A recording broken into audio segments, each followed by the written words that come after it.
All right, so before we start, as you can see on the post-it, we need to fix number 13. Make sure that that goes to plus 3 on the last term of number 13 before you get going too far. I'll mention it again when we get there.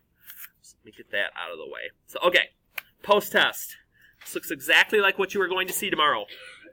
Just changed a few things around just a little bit. So, number 1, Jenna solved the following equation incorrectly.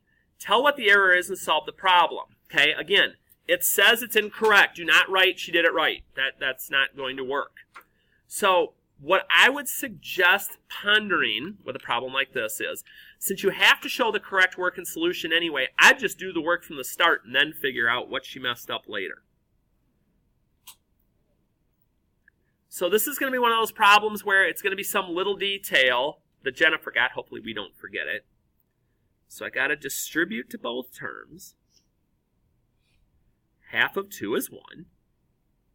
Again, the half doesn't go to the right side. So once I get there, let's see. Isolate x is my job.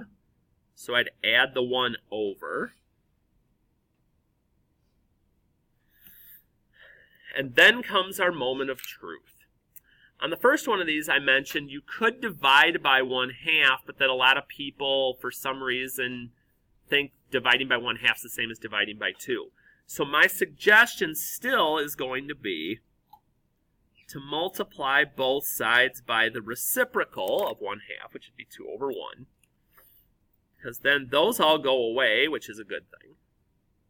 And then it's just 11 times 2, which is 22. I mean, I could divide by 1, but it's still going to be 22. So I get my answer, and now I go look at Jenna's work, and I just kind of start working my way down step by step. We're still the same. We're still the same. Oh. Wonder what happened here. So maybe I'm kind of having some trouble figuring out what Jenna didn't do that I did. So I'm like, all right, let's see. Well, Harty had talked a minute ago about sometimes people, when they do that, I wonder what 11 divided by 2 is. Oh. So see, sometimes people look at that and they do that and they multiply by 1/2 or they divide by 2. So maybe you wrote Jenna divided by 2 instead of 1/2. Or maybe you say Jenna multiplied by 1/2 instead of 2. As long as it's something that I can understand, not just she messed up or IDK, that won't work. And on problems like this, there's going to be multiple parts. Like for instance, on a 3-point question, 2 of the points will be here on showing the right work. There'll be a point though for showing the error, and we don't want to lose points like that when we're doing these. But again, be on the lookout. It's not going to be the exact same, but pretty close or similar in the type of problem that we're looking for. Solve and graph the inequality. Okay, show your answer in interval notation. So here, I got to remember a couple of things. First, anytime I have something with absolute value, I'm going to have 2 inequalities that I'm working with. So one, I just leave alone. I get rid of the bars. And the second one, I flip the arrow and I change the sign on my solution side. I got to remember both. If I forget either, this isn't going to work. And then I just solve them. So I'm like, all right, so x, I got to minus the 2 over. I got to minus the 2 over. Be careful. Negative and more negative. Negative 4 minus 2. Negative 6. So when I go to write the inequality solution, there's going to be one important word I have to make sure gets in there. It's okay if I write them as 2 separate inequalities. That's not a big deal. The big deal is the word that goes in the middle. So again, and don't assume just because it's this way, it'll be this way on the test. When we have an absolute value that's greater than, that's an or statement. Now, that's going to help me in a couple of ways. First, when I have an or, I know what the graph of that should look like. Okay, they should be going out from each other. If, and I'm going to put that over here on the side, just so I get you thinking about it, if it would have been going the other way, if it would have been absolute value is less than. That's an and statement, and those are the ones that come together in the middle. Knowing that is going to help me, A, with my graph, and B, once I know that my graph is right, it's going to help me with my interval solution. Know if it's the little tiny one or the great big one. So when I get to the graphing portion, as long as I'm consistent with the values that I count in between. So let's say I count by 2's, for instance. Okay, I can't just put 2 lines and put -6 and 2. I have to show a little bit of number sense. And I still have that one little issue left that I got to make sure I graph this correctly. But I have a little bit of a clue in my head already. So x is greater than or equal to 2. Greater than is right. Or equal to is a bracket. So bracket right. Then I look at my other one. X is less than when it's pointed, x is left. Or equal to is a bracket. At -6. I get a graph that looks like it should by just knowing what it should look like here at the start. So then when I do interval notation, we always just work from left to right. Well, left looks like forever left. So negative infinity until I get to -6. And then I lock that up because there's 2 pieces. Starting back up at 2 and going forever to the right. And I'm good. So again, little pieces, little hints here and there, but again, the only way I know them is by having practiced before, maybe practicing here this day before. And one more, and we'll kind of pause to see if we have any issues so far. Solve the following quadratic. 2 answers, because my degree is 2, by using square roots. So again, it means I want to see the work. So, let's see here. If I minus that 46 out, because I'm trying to isolate this guy. Now here's where our first possible little bind is going to come. Do not take the square root already, because we don't have our x isolated yet. Now some of you, what I'm about to do is going to put you into a panic. There's no need, though. Okay, we're not using the decimal. You're like, whoa, what do I do then? Okay. Now, you're like, okay, so should I put -11 over 2? It depends. You're like, Harty, you're driving me nuts. No, here's what I mean by it depends. Because when I get here, let's say I saw it was a decimal and I'd left it as -22 over 4. We'll just kind of work with a what if here. My next step anyway is to take the square root, right? Because I'm finding to that last step. So now, I know it's plus minus, because it's a quadratic, it has 2 answers. But then I start looking at these values, and I'm like, okay, what do I remember? Well, the first thing I notice is that this has a negative. Okay, I've got to pull an eye out. So then I start looking, and I'm like, well, if I could look at these separately, and I can, the square root of 4 is 2. But what do I do with that 22? Because, I mean, that's a radical still, and it doesn't break down. It's not a perfect square. That would be the best I could do. And I almost changed this question too, just because, again, I wouldn't make one this nasty on a test anyway. It'll be something, it may be something that would break down as a radical. You may have to pull an eye out, okay? I'm not going to tell you you aren't. But I won't do something where you're going to get some crazy fractional part breakdown, part not. But it never hurts to see these things, because again, they could pop up at some time. But just remember, 2 answers, take your square roots. Any issues so far besides the fact that I made that one a little bit trickier than it needed to be?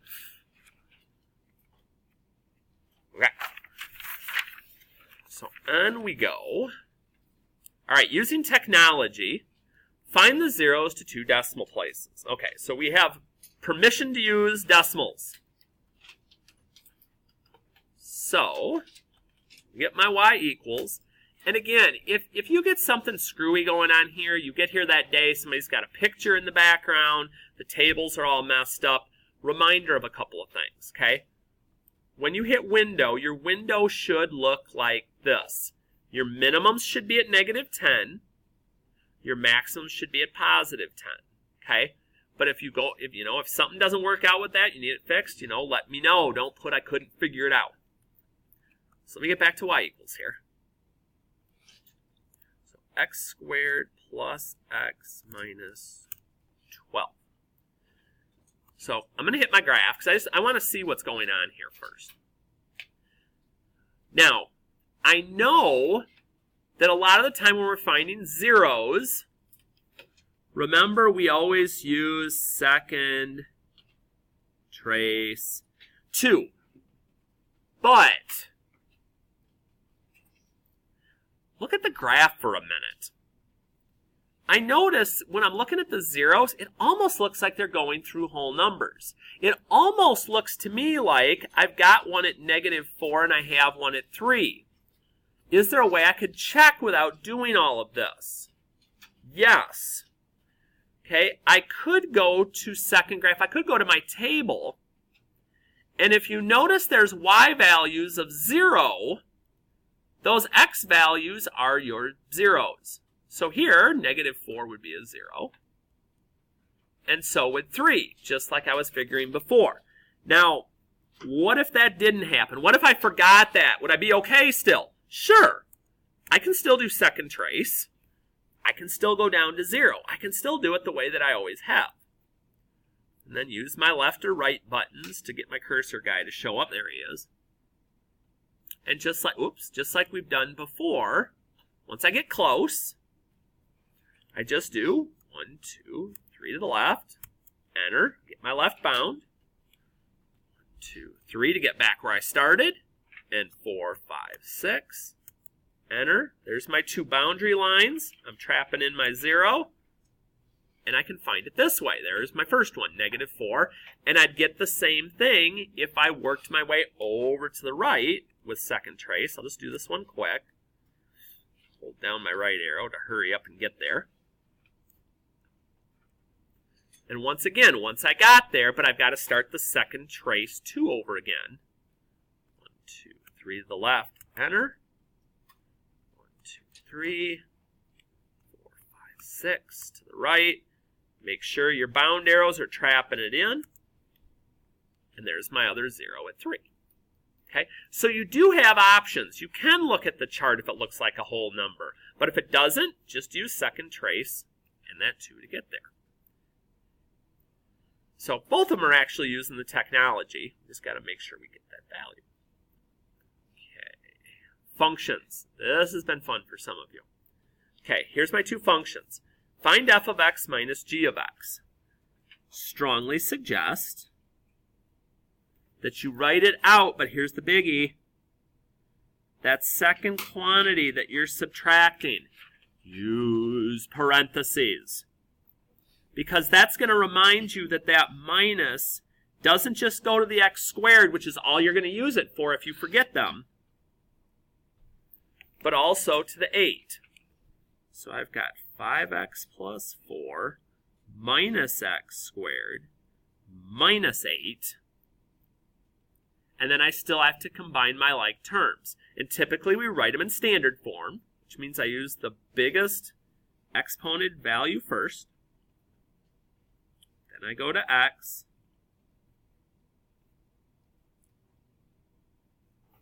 Then I go to my constant term. Okay, as long as your signs and values are there, though, I'm not going to mark it wrong if you wrote like 5x plus -4 minus x squared. I'd still take it as long as your signs are good. And then our last one here, we have a composition with a value. So 2 things we got to do. First thing, I got to find g of 3. I got to work inside out. Well, what does that mean? That means I'm going to take this 3 and I'm going to replace it right there in my x in my g function. So 3 squared plus 8.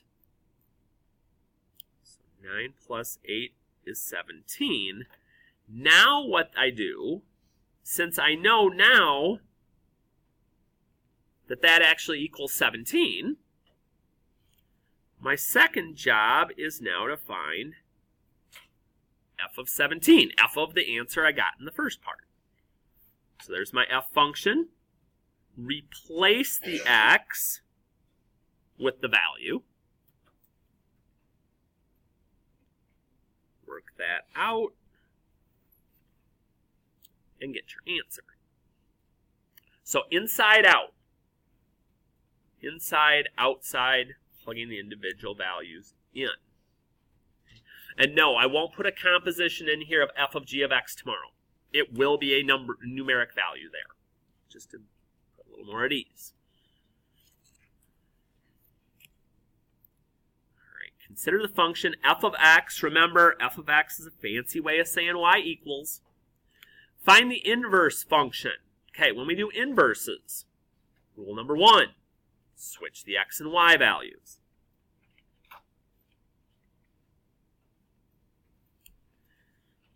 So we switch x and y, and then we solve for y.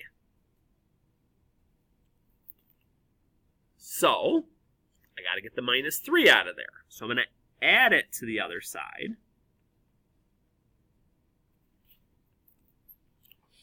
And then my last step to get y by itself, divide all of my terms by 5.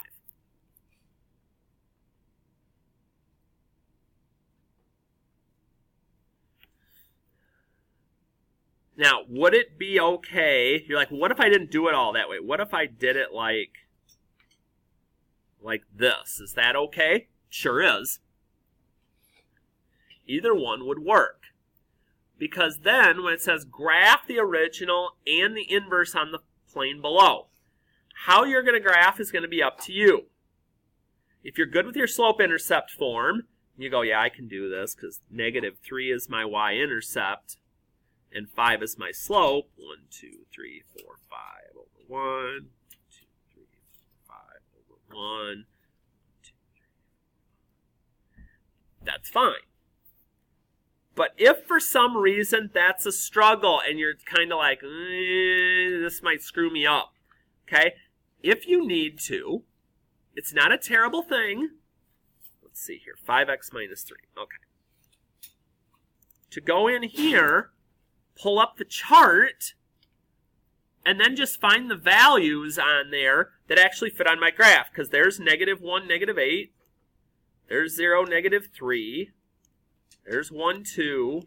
There's 2, 7. So I can get the points in another way if I feel the need. But I'm going to label these. So that's f of x. And then when I get to the second one, I can type this in either way. If you're going to use the initial way with the divisions, you've got to make sure to use parentheses around your 1/5 and your 3/5. If you go this route, might be a little easier in this case. Again, parentheses still needed. I pull the chart, and you're like, whoa, Harty, look at all the funky decimal numbers. How am I supposed to deal with this? You don't need to. Find the ones that'll fit on your graph that are whole number answers. So like -8, -1. And then keep going until you find another whole number to work with. -3, 0. Keep going. 2, 1. I think we get one more. 7, 2.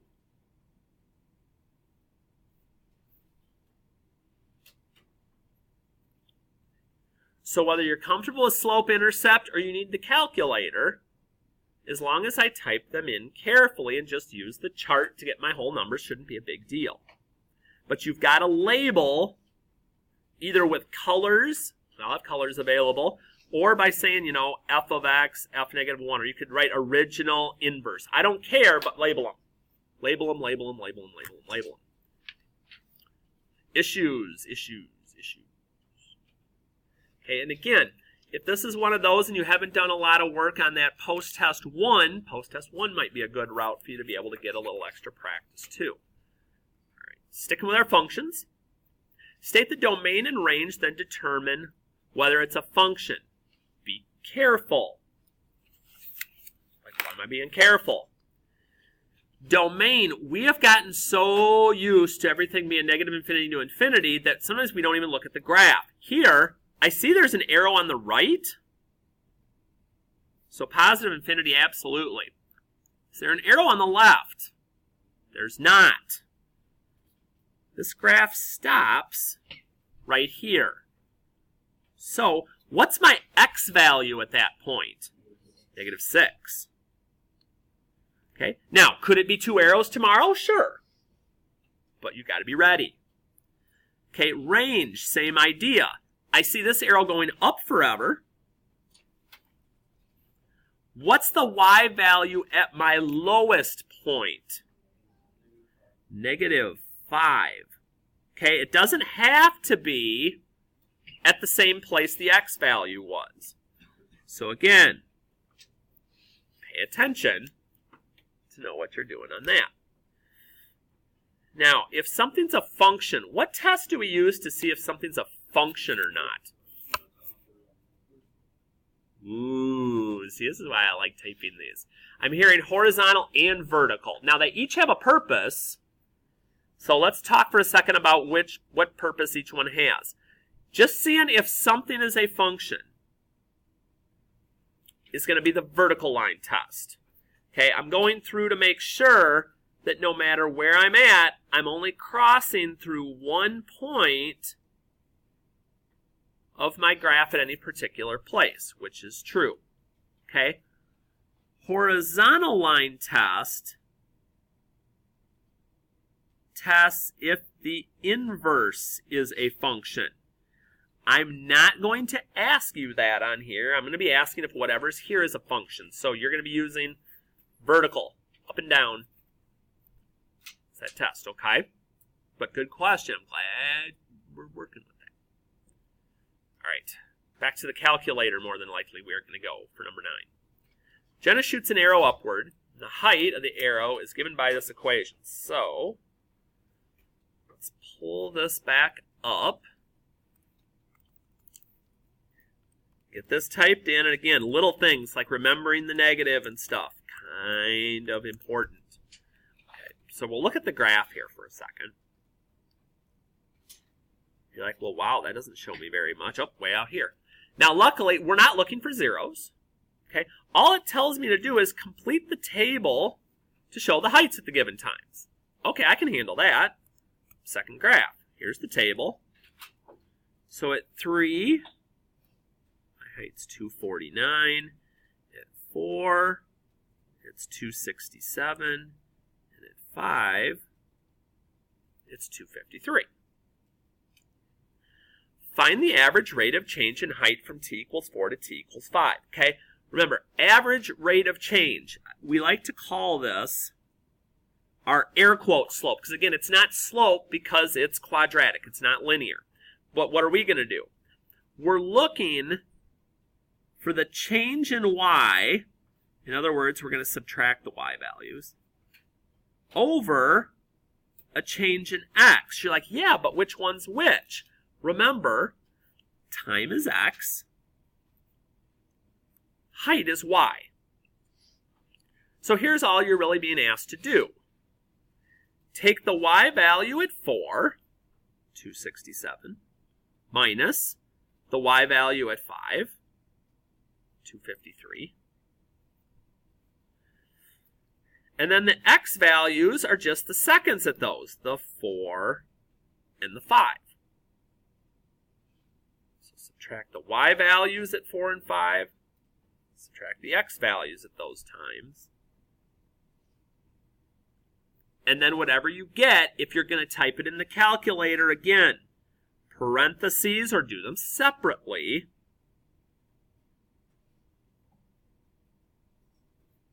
And a label would be kind of nice since we're talking about an application. Because again, it's feet per second, y over x. Get our answer that way. So that's really not bad. It's basically just plugging in the values off of the chart.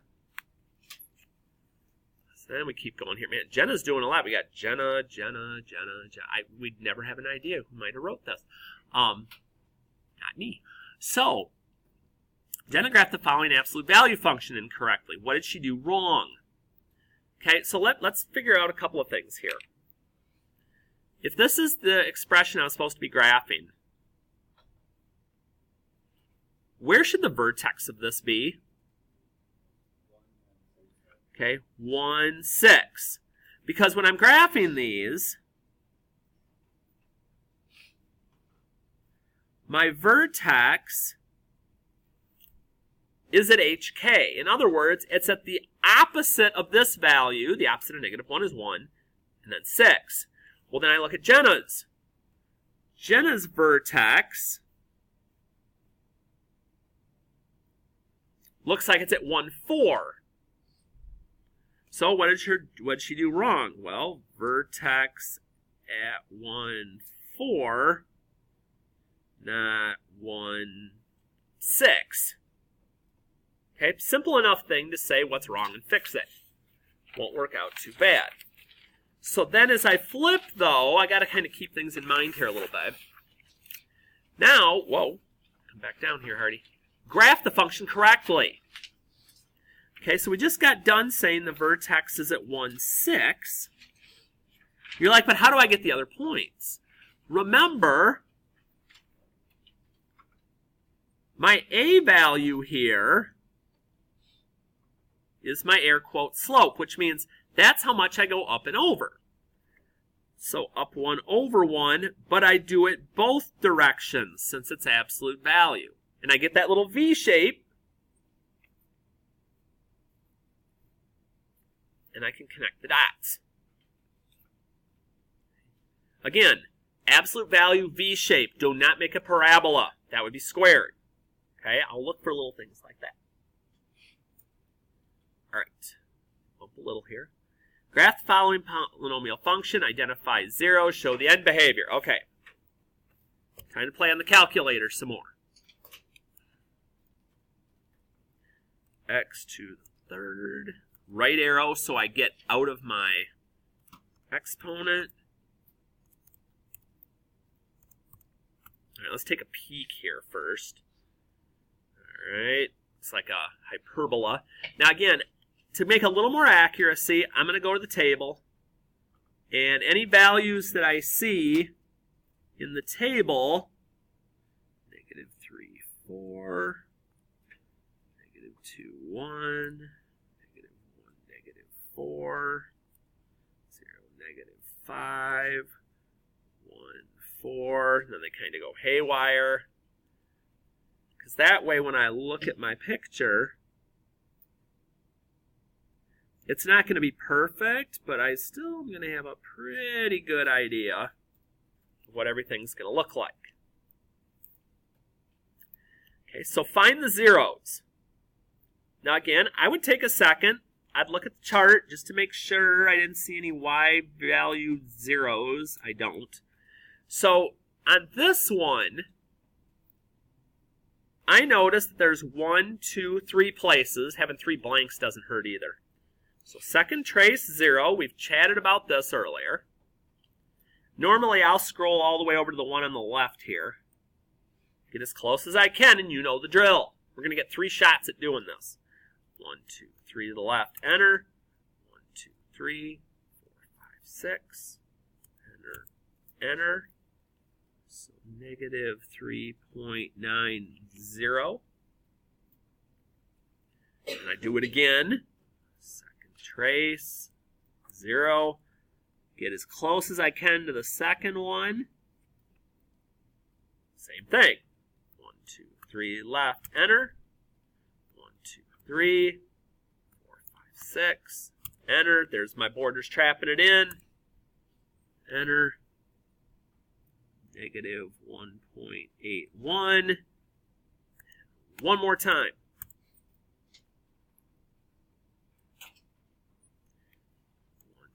3. Enter to the left. 1, 2, 3, 4, 5, 6 to the right.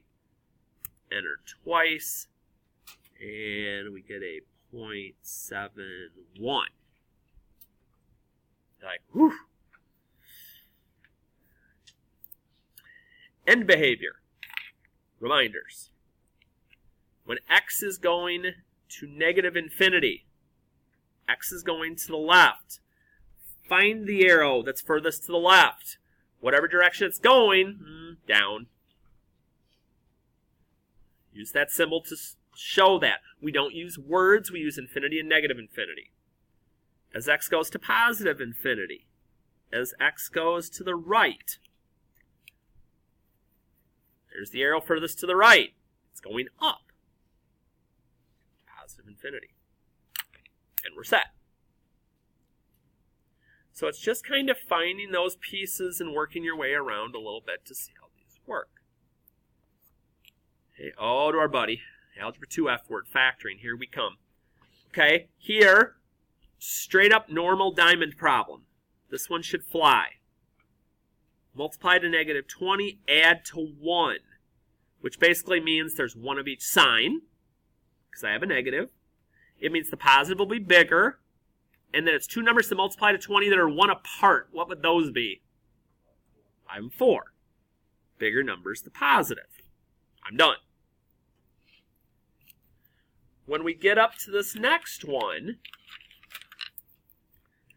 product of two binomials, there's 4 terms there. Pair them off. Pull the greatest common factor out. Sometimes there may not be a number they have in common, but there could be a variable.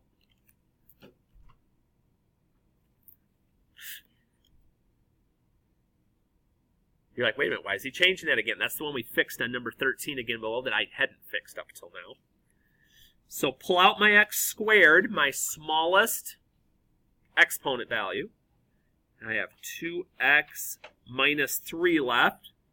X and x squared is x to the third with my 2. Don't need an x here. Over here, be careful when you're going through. So you look and you're like, now why is he taking negative 2? Because here, why is he taking negative 2? Oh, I've been doing so good on finding things that were in common and not being a goof. Last I checked, 2 does not go into 3. Now I'm forever shown on the internet as a math teacher thinking 2 evenly goes into 3. Awesome. How about let's try 1. Negative times positive would be negative. And negative 1 times negative 3, negative times negative is positive. Oh, that's so much better. So I get here to the end and I'm like, oh boy. My factored form will be my 2 values that are in common. Then be cautious. You've got what's left over. X squared minus 1. Now, will I do this to you on a test like this? Probably not. You'll probably be done at this point, but I'm just going to mention something. That's factorable. That's a difference of squares. Now, like I said, more than likely would not do something like that to you because I'm just testing this out. But since it happened, a difference of squares, what do I square to get my first term? What do I square to get my second term? And since it's a negative product, it's one of each. That would be my most simplified answer. If you get to here, though, that's a job well done for what we're doing. Just saying. All right, home stretch. Hopefully no more boo-boos. We'll see. All right, Jenna was asked to show the complete factorization of the following polynomial. She did this. Is this completely factored? I wonder. No. Okay, if not, what's the complete factorization? That last problem gave us a little look into this.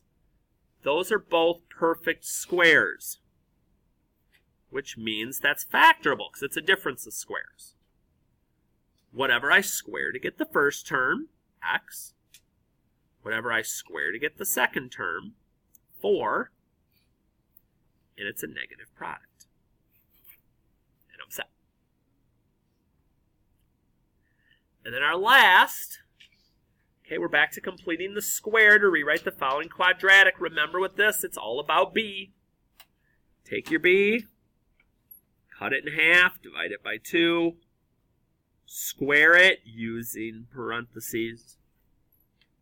Because that 25 needs to be added to the y side, because we're going to do it once to each side of the equals, and once with the x's on the right side.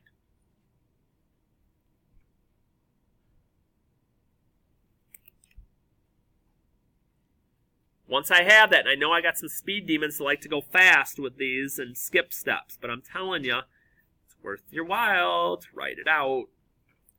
Because again, when I go from a perfect square trinomial to the square of a binomial, steal the number from the parentheses. That's why we show our work. You're like, am I done? When y is by itself, you are. Minus the 25.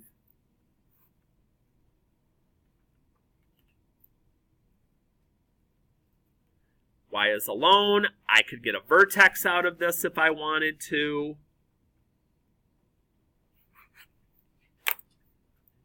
So besides the couple little screwy things that I did, that's the post-test for tomorrow. So if some of that stuff is still a struggle, go back over this. Go back over the first one. Okay, try some of the problems out. The key will be posted. Both options of these are posted if you need a fresh one. Okay, otherwise, we'll see you tomorrow for that.